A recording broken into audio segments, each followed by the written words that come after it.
శ్రీ కొమర్రాజు లక్ష్మణరావు గారు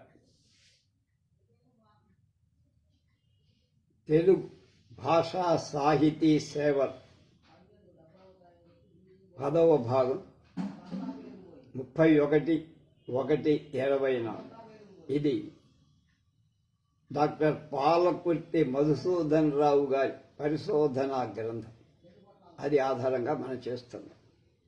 ఇప్పుడు లక్ష్మణరావు గారు సాహితీ సేవల్లో ఆయన పరిశోధనా రంగాన్ని గురించి చెప్తున్నారు మనకి మధుసూదన్ రావు గారు. పరిశోధకుడిగా, విమర్శకుడిగా లక్ష్మణరావు గారు తెలుగుదేశంలో, తెలుగు సాహిత్యంలో ఒక సమున్నతమైన స్థానం సంపాదించి ఆయన చారిత్రక గ్రంథాలు, వివిధ విషయాలపై ఆయన లేఖిని నుండి వెలువడిన వ్యాస పరంపరలు ఈ సత్యాన్ని చాటి చెబుతున్నాయి. లక్ష్మణరావు గారి మేధా సంపత్తిని, తెలుగు భాషా సాహిత్యాల వికాసానికి ఆయన చేసిన సేవలను కొనియాడుతూ సుప్రసిద్ధ సాహితీవేత్త వేటూరి ప్రభాకర శాస్త్రి గారు ఆయనను గురించి చెప్పిన అమూల్యమైన మాటలు ఇక్కడ ప్రస్తావించడం సముచితం అంటున్నారు రచయిత. లక్ష్మణరావు గారు వీరేశలింగం గారి తోవని అనేక అపూర్వ విషయాల్లో పరిశ్రమించి తెలుగు వాటికి మహోపకృతి కావించారు. తెలుగు నాటికంటే తెలుగుదేశం, ఆంధ్రదేశ భాషా చరిత్రల గురించి, సాహిత్య విమర్శల గురించి, ప్రాచీన శాసన పరిశోధనల గురించి, విజ్ఞాన సర్వస్వ విరచనాన్ని గురించి లక్ష్మణరావు గారిలా అంతకు ముందు తెలుగువాడై, తెలుగు విద్వాంసుడై పరిశ్రమించి మంచి విషయాలను వెల్లడించిన వాడు లేడు అనటం అతిశయోక్తి కాదు. లక్ష్మణరావు గారు వీరేశలింగం గారి కంటే కొన్ని కొత్త తీరులలో అపూర్వ విషయాలను ఉపక్రమించి నిర్వహణం చేశారు. విజ్ఞాన చంద్రిక స్థాపించి విజ్ఞాన సర్వస్వ రచనలు చేపట్టి తెలుగు ప్రజల పురోభివృద్ధికి, తెలుగు భాషా సాహిత్యాల వికాసానికి లక్ష్మణరావు గారు ఏ విధంగా తోడ్పడ్డారో దీనికి ముందు రాసిన 2 ప్రత్యేక విభాగాలలో సవివరంగా తెలియచేశారన్నారు. ఇక పరిశోధకుడుగా, విమర్శకుడుగా ఆయన చేసిన సేవలను సప్రమాణంగా ఎత్తి చూపటం ఈ విభాగ లక్ష్యం అన్నారు. తెలుగు సాహిత్యంలో వీరేశలింగం పంతులు గారి కవుల చరిత్ర మొట్టమొదటి పరిశోధన గ్రంథమని చెప్పచ్చు. ఇది 1885లో వచ్చింది. దీనికి ముందు కావలి వెంకటరామస్వామి 1829లో biographical sketches of Deccan poet,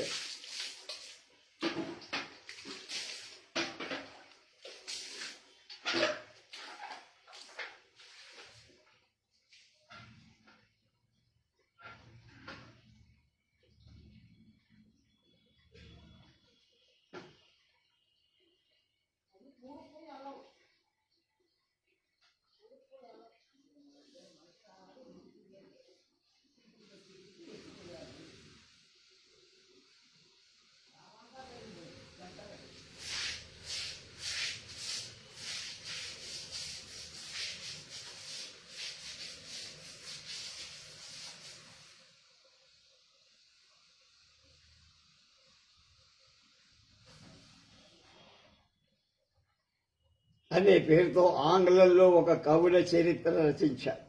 అది సమగ్రమైనది కాదు. దీనిలో తెలుగు కవుల గురించి చెప్పిన భాగాలు సమగ్రాలే. పైగా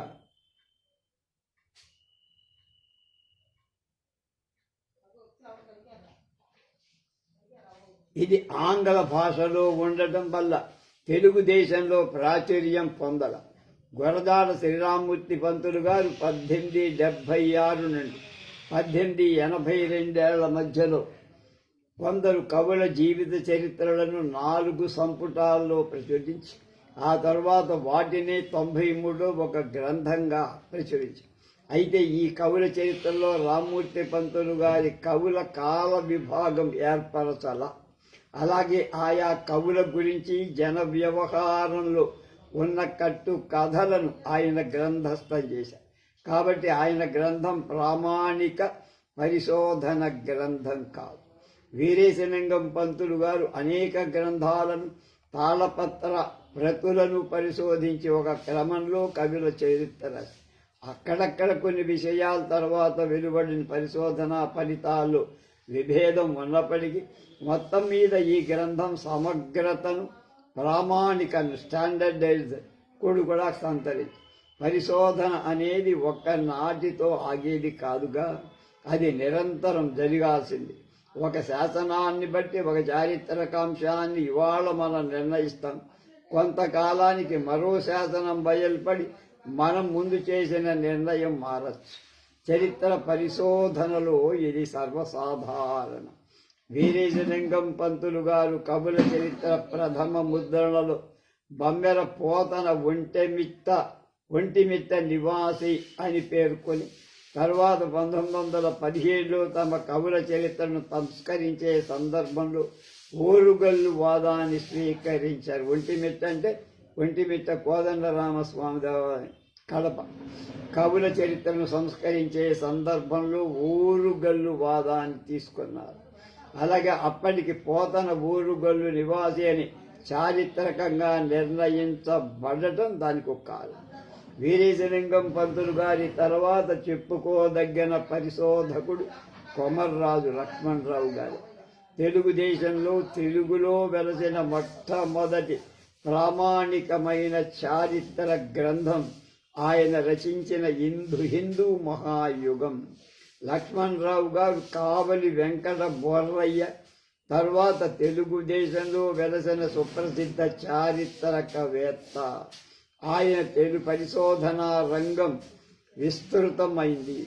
ఆయన కేవలం చారిత్రక పరిశోధనకే తనను పరిమితం చేసుకోరా.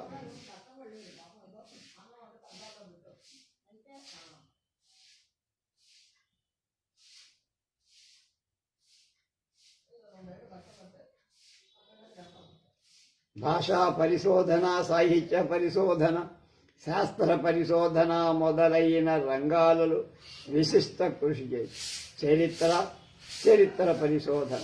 లక్ష్మణరావు గారి చరిత్ర పరిశోధన పరిశీలించే ముందు అసలు చరిత్ర అంటే ఏమిటి అది తెలియాలి కదా. చరిత్రను ఇంగ్లీష్లో హిస్టరీ అని, ఈ హిస్టరీ అనే పదం హిస్టోరియా అనే గ్రీకు పదం నుంచి పుట్టిందట. మన ప్రాచీనులు చరిత్రని ఇతిహాసం అని, ఇతిహాస అంటే ఇలా ఉండేది అట అని అర్థం అన్నమాట.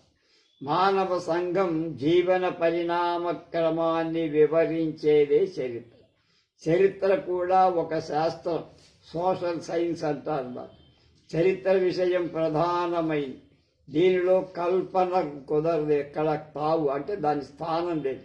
హృదయాలను రంజింపచేయటం దాని లక్ష్యం కాదు. యథార్థాన్ని ఉన్నట్టు చెప్పడం, గడిచిపోయిన యథార్థ సంఘటన వివరించటం దాని పరమావధి. History is a science of the development of mankind అని ఈ బెర్హెన్హీమ్ అనే చరిత్రకారుడు నిర్వచించాడు. మానవుడు ఈ భూమి మీద సాధించిన అభ్యుదయ పరంపరలే చరిత్రకు కథావస్తు. ఈ అభ్యుదయ పరంపరలు రాజకీయ పరమైనవి, సాంఘిక పరమైనవి, ఆర్థిక పరమైనవి, నైతిక పరమైనవి ఉన్నాయి. చరిత్ర వీటన్నింటి కూడా. చరిత్ర రాజకీయ సాంఘిక పరిస్థితులకు అద్దం పడుతుంది, కానీ తక్కిన విషయాలు దీనితో ఎలా ఇమిడి ఉన్నాయి అనే సందేహం రావచ్చు. గజనీ మహమ్మద్ అనేక సార్లు మన దేశం మీద దండెత్తాడని చరిత్ర చెబుతారు. గజనీ ఆఫ్ఘనిస్తాన్కు చెందినవాడు. ఆ రోజుల్లో ఆఫ్ఘనిస్తాన్లో కరువు విలయ తాండవం చేస్తూ ఉండే. ఆ పరిస్థితుల్లో సుభిక్షంగా ఉన్న భారతదేశంపై వాడి కన్ను పడింది. భారతదేశంలోని హిందూ దేవాలయాలు ఆనాడు అనేకమైన అనంతమైన ధనరాశులుండే. గజని వాటినన్నిటినీ దోచేశాడు, తన దేశానికి తరలించుకు తీసుకుపోయాడు. గజనీ మహమ్మద్ దండయాత్రలో ఇటువంటి ఆర్థిక కారణాలు దాగి ఉన్నాయి. అలాగే ఉత్తరాపథంలో గంగా మైదానాన్ని, దక్షిణాపథంలో కృష్ణా తుంగభద్ర నదుల అంతర్వేదిని ఆక్రమించుకోవటానికి ప్రాచీన కాలంలో ఎన్నో రాజవంశాలు పరస్పరం కలహించుకున్నాయి. ఈ ప్రాంతాలు సారవంతమైనవి కావటం ఎందుకు? ఈ ప్రాంతాల్లో వెలసిన రాజ్యాలే ఆర్థికంగా సుస్థిరతను సాధించుకునేవి. రామరాజ్య స్థాపనకు ఈ ప్రాంతాల్లోనే అంకురార్పణ జరిగింది. అలాగే రాజవంశాల చరిత్రలో ప్రజల జీవన సరళిలో నైతికపరమైన అంశాలు నిక్షిప్తమై ఉన్నాయి. కనుకనే చరిత్ర అనేక విషయాలకు కూడలి అయ్యింది. మానవుడు ఈనాడు విశిష్టమైన నాగరికతతో వెలసిల్లుతున్నాడు అంటే దానికి పూర్వంలోని క్రమ పరిణామమే, అంటే గత చరిత్రమే కారణం. మన దేశ చరిత్రని తీసుకుంటే శిలాయుగం నుండి మానవ జీవితం క్రమ పరిణామం చెందుతూ రాతియుగం ఏ విధంగా నేటి ఆధునిక జీవన సరళిని సంతరించుకుందో తెలుసు. The intellectual form in which civilisations render account itself of its past అని జే హూసింగా అనే ఆయన చెప్పాడు ఫిలాసఫీ ఆఫ్ హిస్టరీ అనేటువంటి పుస్తకంలో. జరిగిపోయిన సంఘటనలు చారిత్రక ఆధారాలతో ఏర్చి కూర్చటమే చరిత్రకారుడి పని. సుప్రసిద్ధ పరిశోధకుడు డాక్టర్ ఆర్సి మజుందార్ దీన్నే ఈ విధంగా చెప్పారు. Firstly, that history is no respecter of persons or communities. Secondly, that its sole aim is to find out the truth by following the canons commonly accepted as sound by all historians, and thirdly, to express the truth without fear, envy, malice, passion, or prejudice, and irrespective of all extraneous considerations, both political and humane అన్నాడు.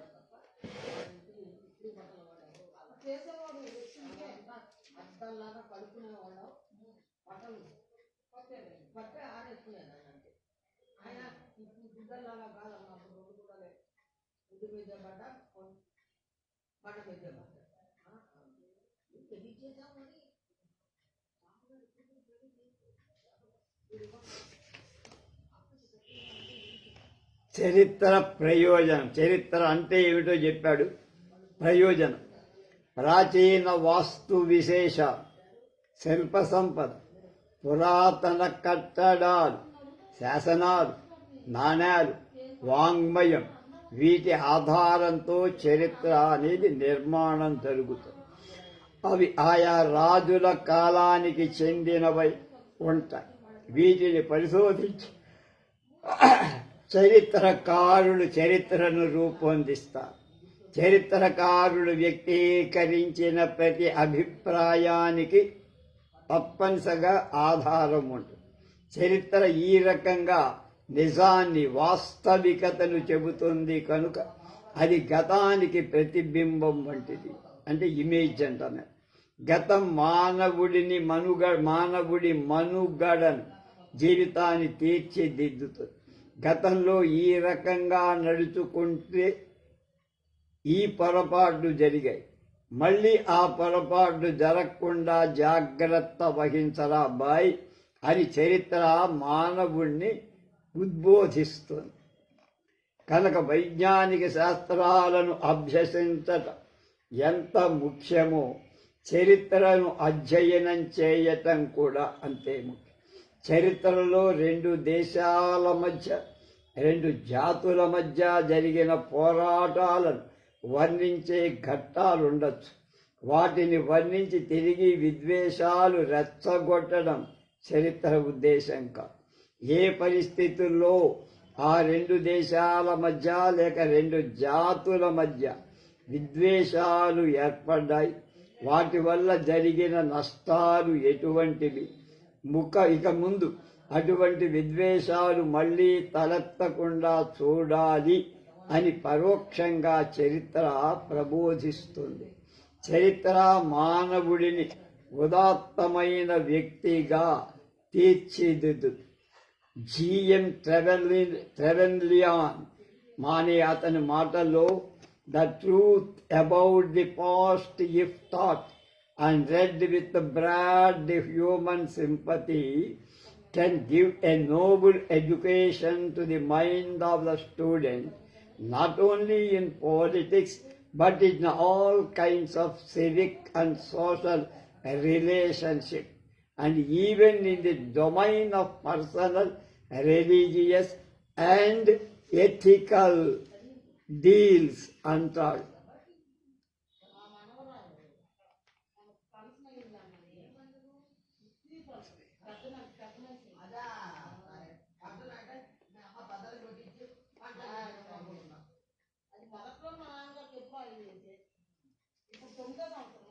చరిత్ర సాహిత్యం, హితంతో కూడింది సాహిత్యం అంటే మంచి. చారిత్రక వైజ్ఞానిక గ్రంథాలు కూడా హితంతో ఉన్నవి. గతాన్ని బోధించి వర్తమాన ప్రవర్తన తీర్చిదిద్దుతుంది చరిత్ర. విజ్ఞానాన్ని వెదజల్లి మానవుడి సర్వతోముఖ వికాసానికి తోడ్పడుతుంది విజ్ఞాన శాస్త్రం, సైన్స్. కావ్య నాటకాదుల ఇవి హితంతో కూడుకున్నవి. అవి అనుసరించే పద్ధతులు మాత్రం వేర్వేరుగా ఉంటాయి, భిన్నంగా ఉంటాయి. అయితే సాహిత్యం అన్న పదానికి ఎంత విస్తృతమైన ప్రయోగం లేదు. సూక్ష్మంగా పరిశీలిస్తే దానికి అర్థ విస్తృతి కనిపిస్తుంది. కానీ ప్రయోగంలో కేవలం కావ్య నాటకాదులకే అది పరిమితమైపోయింది. రసప్రధానాలు ఆనంద ప్రధానాలైన గ్రంథాలే సాహిత్యం. రసం ఆనందానికి హేతువు అక్కడ. వాక్యం రసాత్మకం కావ్యం అని విశ్వనాథుడు అంటే కావ్యం రసాత్మకమే కాదు, ఉపదేశాత్మకం. కావ్యం యశసే అర్ధకృతే వ్యవహార విదే శివేత రక్షతయే సజ్జః పర నిర్వృతయే కాంతా సంవితతయోపదేశయుజే అని కావ్య ప్రకాశకర్త మమ్మటుడు అంటారు. చరిత్ర రసప్రధానం కాదు, విషయ ప్రధానం. యథార్థ గాథలను కంఘటనను యథాతథంగా చరిత్ర సృష్టిస్తుంది. చరిత్ర ఒక శాస్త్రం, సైన్స్. అది శాస్త్రీయ దృష్టిని సంతరించుకున్నది. సాహిత్యానికి అది కావ్య దృష్టి. చరిత్రకారుడు శివాజీ చరిత్ర యథాతథంగా చారిత్రక ప్రమాణాలతో వివరిస్తారు. చరిత్రకారుడు వివరించిన చరిత్రక అంశాలని ఆధారంగా తీసుకొని కవి శివాజీని ఒక ఉదాత్తమైన నాయకుడిగా తీర్చిదిద్దుతారు. వాస్తవికమైన శివాజీ చరిత్ర కవి చేతిలో రసవత్తరమైన కావ్యంగా రూపుదారుస్తుంది. చరిత్రకు సాహిత్యానికి ఎంత భేదము! చరిత్ర ఉదాత్తమైన సాహిత్య సృష్టికి కారణమవుతుంది. అదేవిధంగా సాహిత్య చరిత్ర నిర్మాణానికి చరిత్రే ఆధారం. కవుల చరిత్రను తెలుసుకోవటానికి చరిత్ర ముందు అధ్యయనం చేయాలి. మన ప్రాచీన కవులు రాజుల ప్రాపకంతో కావ్యాలు రాశారు. చరిత్ర రాజవంశాలను వర్ణిస్తుంది. వాటిని పరిశీలిస్తే మనకు కవుల చరిత్ర తెలుస్తుంది. దీన్ని బట్టి వారి కావ్యాలు ఎప్పుడు వచ్చాయో తెలుసుకోవచ్చు. అలాగే కావ్యాలలో కృతిపతి వర్ణనలు చరిత్ర నిర్మాణానికి సహకరిస్తాయి. కావ్యాల్లో నాటకాల్లో సాంఘిక స్థితిగతుల వర్ణన ప్రస్తావింపబడుతుంది.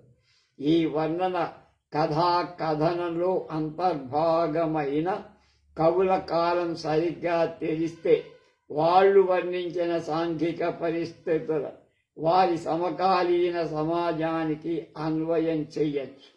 కవులు సాధారణంగా తమ సమకాలీన పరిస్థితులలోనే ఆ అన్యాపదేశంగా తమ కావ్యాలలో పొందుపరుస్తారు. కనుక చరిత్ర సాహిత్యం రెండింటి ఆధారంతోనే ప్రామాణికమైన సాంఘిక చరిత్ర సాధ్యమవుతుంది. చరిత్ర రచనలో వాస్తవిక దృష్టి లోపిస్తే సాంఘిక చరిత్రను అంచనా వేయటంలో పొరపాట్లు వస్తాయి. ఇంతటి విశిష్టమైన ప్రాధాన్యం ఉన్నందువల్లే పాశ్చాత్యులు చరిత్ర రచనకు అధ్యయనానికి ఎక్కువ ప్రాముఖ్యాన్ని ఇచ్చారు. తక్కిన శాస్త్రాలతో సమానంగా దాన్ని పరిగణించారు. పాశ్చాత్య విద్యా విధానం ప్రభావంతో చరిత్ర అధ్యయనంలో మనం శాస్త్రీయ దృక్పథాన్ని అలవాటు చేసుకున్నాం. అంతకు పూర్వం మన చుట్టూ మన ప్రాచీన చరిత్ర సంపద కుప్పలు తెప్పలుగా పడి ఉన్నా మన వాళ్ళు దాన్ని పట్టించుకోవాలి. కట్టు కథలుగా మారిపోయిన చారిత్రక గాథలను మననం చేసుకుంటూ తలుచుకుంటూ మురిసిపోయారే తప్ప ఆ గాథలలోని నిజస్వరూపాన్ని వ్యక్తీకరించే చారిత్రక సామగ్రి తమ దగ్గరే ఉంది, తమ ముంగిట్లోనే ఉంది అన్న విషయం తెలుసుకోలేకపోయారు. తెలుగుదేశంలో చరిత్ర పరిశోధకులు మన దేశంలో శాస్త్రీయమైన అధ్యయనం ప్రారంభమైన తరువాత ప్రామాణికమైన చరిత్రకు రచనకు ఆస్కారం ఏర్పడిందని అన్నంగా అంతకుముందు మనకు చరిత్ర గ్రంథాలు లేవా ఉన్నాయి. అయితే అది చరిత్రకు మనం ఇప్పుడు చెప్పుకునే నిర్వచనం, ఇవాల్టి నిర్వచనం డెఫినిషన్ ఆ చరిత్రకు పనికిరాదు. అవి ఆధునిక శాస్త్రీయ పద్ధతుల మీద ఆధారపడి రచించిన నేటి గ్రంథాల లాంటివి కావు. అంటే స్టాండర్డ్ లేదని. ప్రాచీన కాలంలో చరిత్రను ఇతిహాసమని అనేవారు. రామాయణ మహాభారతాలు ఇతిహాసాలే. మన ప్రాచీనులది మత దృష్టి, కావ్య దృష్టి రెండు. చారిత్రక దృష్టి వీటి మరుగున పడిపోయి ఇతిహాసాన్ని చరిత్ర అని చెప్పుకున్నప్పటికీ దాన్ని కావ్యంగానే మన ప్రాచీనుడు తీర్చిదిద్దారు. వాల్మీకి రామాయణం అలా. ధర్మార్థ కామ మోక్షాణం ఉపదేశ సమన్వితం పూర్వవృత్త కథాయుక్తం ఇతిహాసం ప్రచక్షత్ అని రాజశేఖరుడు ఇతిహాసానికి నిర్వచనం చెప్పారు. ధర్మార్థ కామ మోక్షాలతో కూడిన ఉపదేశం అంటే సందేశంతో ప్రాచీన గాథలతో కూడుకున్నది ఏదైతే ఉందో అదే ఇతిహాసం. భామహుడు కావ్య ప్రయోజనాన్ని సూచిస్తూ చెప్పిన నిర్వచనం ఏమిటి? ధర్మార్థకామ మోక్షేషు వైచక్షణ్యం కళాసు చ కరోతి కీర్తిం ప్రీతిం చ సాధుకావ్య నిషేవణం అన్న. ధర్మార్థకామ మోక్షాలు ప్రబోధించే లక్ష్యమే మన ప్రాచీనుల రచనా విధానంలో ప్రధానంగా చోటు చేసుకుంది. రాజశేఖరుడు ఇతిహాసానికి ఇచ్చిన నిర్వచనంలో భామహుడు కావ్య ప్రయోజనాన్ని సూచించిన నిర్వచనంలో దీన్నే చెప్పారు. రచనా విధానంలో ఇద్దరిది ఒకటే దృష్టి. ఇతిహాసం ప్రాచీన గాథలతో కూడి ఉంటుంది అని రాజశేఖరుడు చెప్పినా దానిలో కావ్య దృష్టికే ప్రాధాన్యత ఇచ్చారు. చారిత్రక విలువలు తగ్గిపోయి కావ్య ప్రయోజన దృష్టికి ప్రాముఖ్యత ఏర్పడి. అయితే ప్రాచీన వాంగ్మయం కూడా చరిత్ర రచనకు ఉపయోగపడుతోంది. శాసన సామగ్రిలాగా ఖచ్చితమైన చారిత్రక అంశాలను అది వెల్లడి చేయలేకపోవచ్చు. కానీ ఆధునిక పరిశోధనా ఫలితాలు ప్రాచీన వాంగ్మయంతో పోల్చి అధ్యయనం చేస్తే మనకు మరికొన్ని నూతన విషయాలు తెలియటానికి అవకాశం ఉంది. చరిత్ర పరిశోధనలు పాశ్చాత్య పద్ధతులను ప్రవేశపెట్టి అమూల్యమైన చరిత్ర సామగ్రి సేకరించి దాన్ని ఉంచినందుకు కర్నల్ క్యాలిన్ మెకంజీకి మనం ఎంతో రుణపడి ఉన్నాం. భారతదేశంలో కాదు, ఇండియాలో, భక్తుల దక్షిణ భారత్ ప్రామాణికమైన చరిత్ర నిర్మాణానికి బాటలు వేసింది మెకంజీ. ఆయన ఈ బృహత్ ప్రయత్నంలో తోడ్పడిన కావలి వెంకట బొర్రయ్య కూడా మనం సమానంగా గౌరవించాలి, సంస్మరించాలి. గుర్తుపెట్టుకో, వెంకట బొర్రయ్య తెలుగువాడు కాబట్టి తెలుగుదేశానికి చెందిన చారిత్రక పరిశోధకులలో అతడు మొదటి వాడయ్యాడు. అతని దగ్గర పనిచేసినటువంటి కావలి వెంకటస్వామి, వెంకట్రావు, నారాయణ, నిట్టల నయనార్ వీరందరూ దక్షిణ భారతంలో అనేక ప్రాంతాలు పర్యటించి ప్రాచీన చారిత్రక సామగ్రిని సంపాదించి వీరిలో చాలామంది తెలుగువారు. వీళ్ళు సేకరించిన వ్రాత ప్రతులు దాదాపు 400 సంపుటాల రూపంలో మద్రాస్ ప్రాచ్యలిఖిత పుస్తక భాండాగారంలో ఉన్నాయి.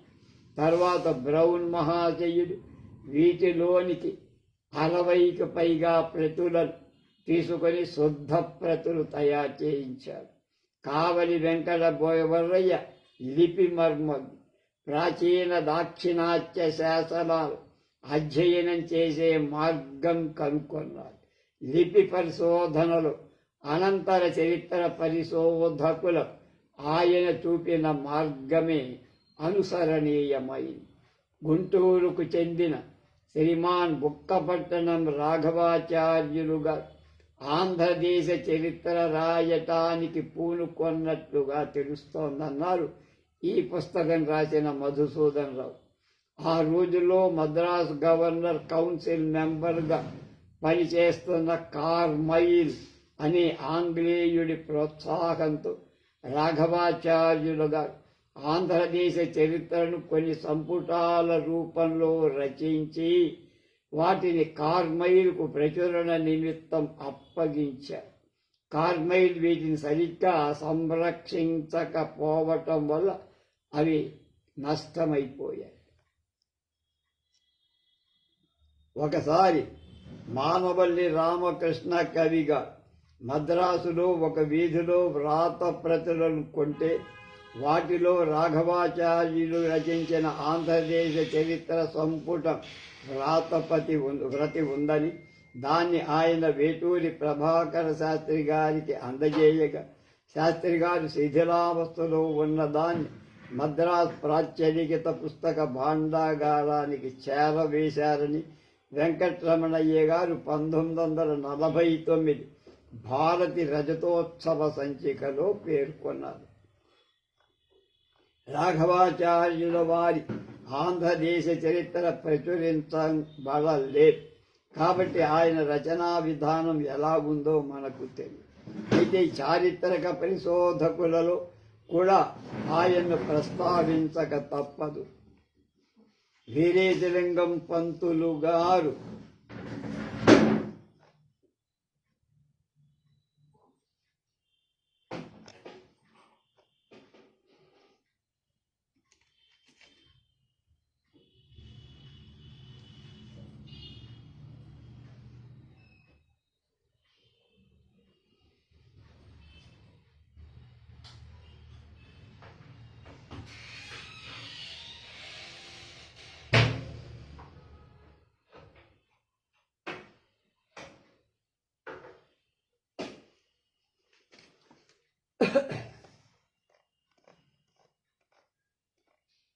వీరేశలింగం పంతులు గారు 1885లో కవుల చరిత్రను రచించి చరిత్ర పరిశోధనకు ప్రోత్సహించారు.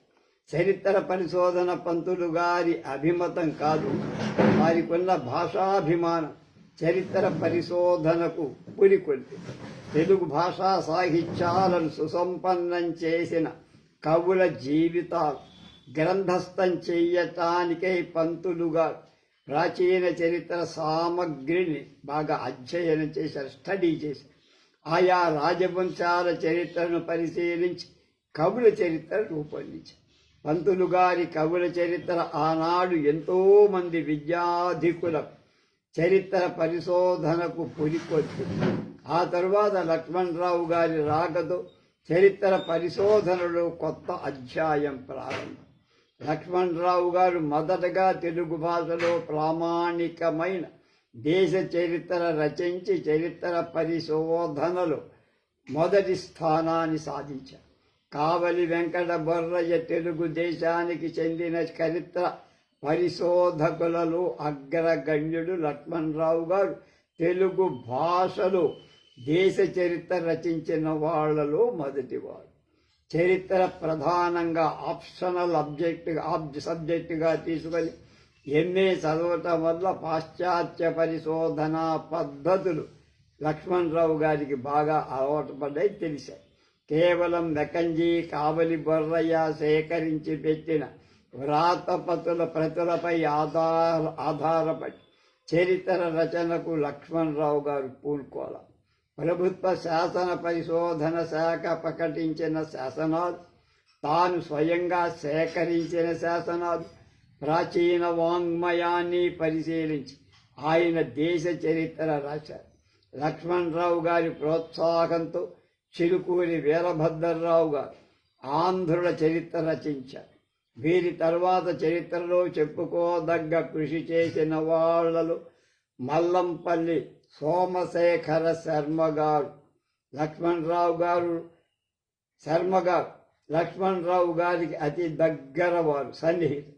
లక్ష్మణరావు గారి సాన్నిహిత్యం లభించటం వల్ల ఆయన విశిష్టమైన చరిత్ర పరిశోధకుడుగా రూపొందారు. ఎవరు? మల్లంపల్లి వారు. అమరావతి స్తూపం, మన ప్రాచీన విద్యా సంస్థలు, a forgotten chapter of Andhra history, the history of Reddy kingdoms అనేవి ఆయన వ్రాసిన చారిత్రక గ్రంథాలలో శర్మగారు పేర్కొన్నారు.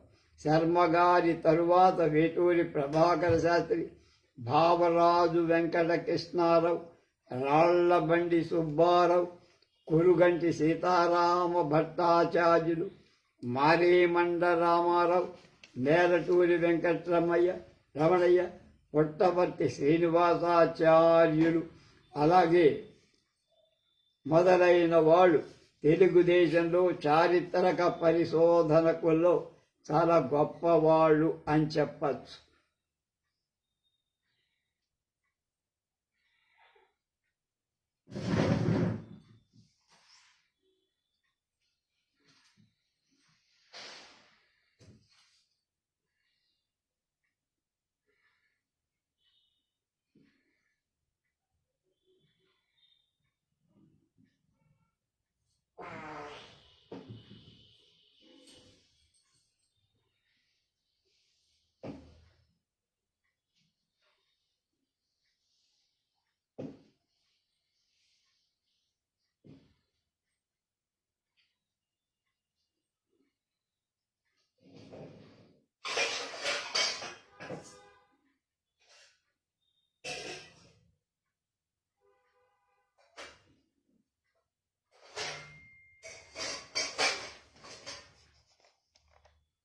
ఆంధ్ర ఇతిహాస మండలి, లక్ష్మణరాయ పరిశోధక మండలి తెలుగుదేశంలో చరిత్ర పరిశోధనకు కొంత ప్రోత్సాహాన్ని అందించి ఆంధ్ర సారస్వత పరిషత్ పత్రిక, శారద, భారతి మొదలైన పత్రికలు చరిత్ర పరిశోధకులను ప్రోత్సహించి అనేక చారిత్రక అంశాలను వెల్లడి చేయటానికి తోడ్పడు. చారిత్రక పరిశోధకుడుగా లక్ష్మణరావు గారు రచించిన చారిత్రక గ్రంథాలు 3: హిందూ మహాయుగం, మహమ్మదీయ మహాయుగం, శివాజీ చరిత్ర. ఈ మూడింటిలో హిందూ మహాయుగం, మహమ్మదీయ మహాయుగం ఉత్కృష్టమైనది. పురావస్తు సామగ్రిని, ప్రాచీన వాంగ్మయాన్ని, పాశ్చాత్య చరిత్రకారుల గ్రంథాలను అధ్యయనం చేసి లక్ష్మణరావు గారి వీటిని ఉత్తమ చారిత్రక గ్రంథాలుగా తీర్చిదిద్దారు.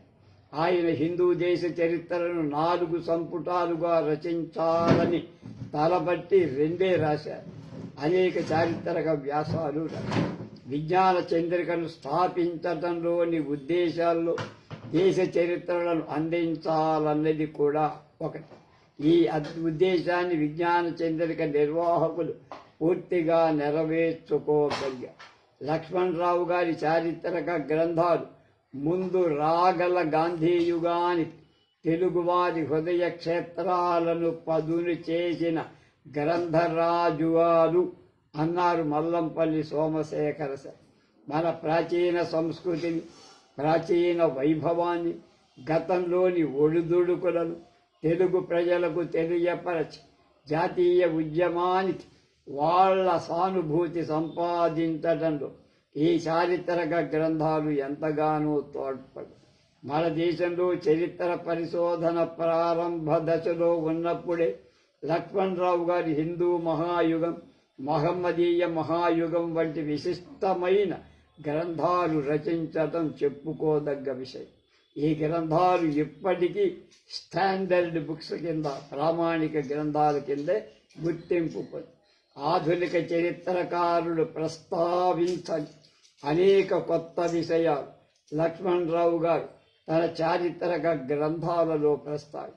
ఆయన సంస్కృతాంగ్ల భాషల్లో నిష్ణాతుడు, దీనికి మించిన శాసన పరిశోధకుడు, ప్రాచీన లిపిని అధ్యయనం చేయటంలో కావలి వెంకట బొర్రయ్యతో సమానుడు.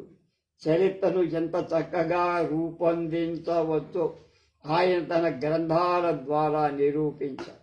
చరిత్ర రచనలో ప్రమాణాలను అనుసరిస్తూనే పాఠకుడికి కుతూహలం కలిగించే విధంగా వాటిని తీర్చిదిద్దారు. అందులో మొదటిది హిందూ మహాయుగం. ఎలా రాశారో, అందులో ఏ విషయాలున్నాయో రేపు తెలుసుకుందాం.